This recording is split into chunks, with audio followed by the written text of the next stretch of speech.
艺人孙鹏和老婆迪因去年2018年停工赴美抢救独子孙安佐，风波终于在12月落幕，顺利带孙安佐返台。而孙鹏向节目国光帮忙告假约10个月，随着儿子顺利回台，观众也很关心他何时回归。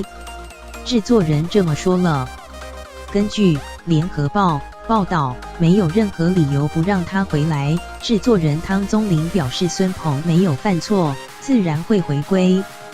同时也透露，孙鹏请假期间，双方仍保持联络，且已达成共识，等到检调方面的工作结束就可以回归了，预计3月便可重返工作岗位。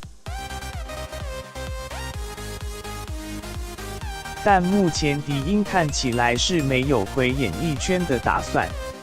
据了解，孙鹏请假期间，国光收视率没掉，而他一集酬劳拿3万元。照理来说，节目不请他的话，每月可省下36万。